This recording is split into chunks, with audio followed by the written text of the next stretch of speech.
욕심인지 아닌지는 내가 알아요. 이미 나한테 적정한 건지 부족한 건지 과한 건지는 누구나 알게 돼 있어요. 그러면 그렇게 해도 또 둔해서 모른다. 그러면 어떻게 되느냐면 내가 가지려고 뭐를 하려고 애써야 되는 거. 그러니까 어떤 일은 자연스럽게 되게 돼 있는 거거든요. 그것이 나를 통해서 되든 나와 내 인연을 통해서 되든 인연을 통해서 되든 그것이 내가 만든 그 실력의 범주잖아요. 왜 그러냐? 자연에서는 이 원리를 우리가 접목해서 이해를 해봐야 된다고 봐요. 뭐냐면 자연에서는 너한테 어떤 일을 주기 전에 반드시 주어야 될 모든 것을 사전에 준다 라고 하는 이 원리에 따라서 이해를 하면 이 부분이 이해가 되는 거죠. 그러면 내가 오늘 돈을 1억을 갖고 싶어요. 근데 이것이 욕심이 아니라면 1억이 와야 돼요. 그러니까 스승님 법문에 어떻게 돼요? 한겨울에 청소도 하고 산을 관리를 하다 보니까 손이 다 트고 하니까 장갑이 있었으면 좋겠다. 이 생각을 하셨잖아요.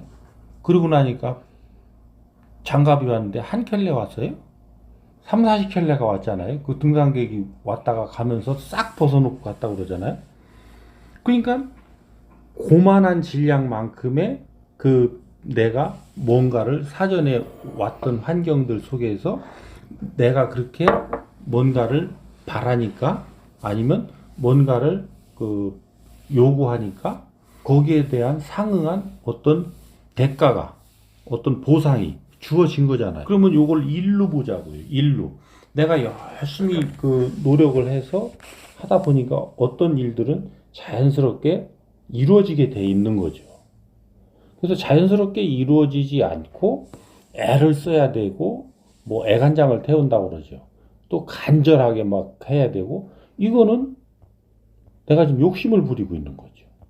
그러니까 어떤 결과가 욕심이지 내 생각 자체가 욕심은 아니에요.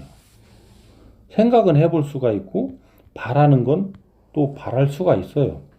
그 바라는 것들이 어떻게 되느냐, 자연스럽게 이루어지느냐, 아니면 억지로 해야 되느냐.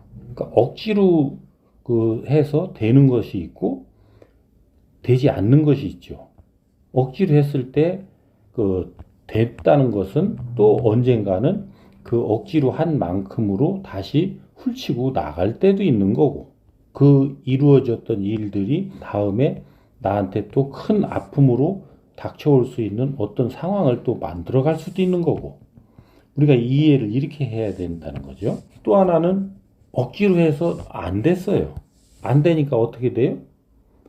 내가 나 자신을 탓하든지 어떤 상황을 탓하든지 또 내가 도움을 청했던 사람들을 원망한다든지 이렇게 해서 또 여러 가지의 또 이런 일들이 일어나죠. 그럼으로써 나는 또 이 앞으로 한 단 그 갖춤의 실력이 나아지는 게 아니라 한 단 퇴보하고 있는 거죠.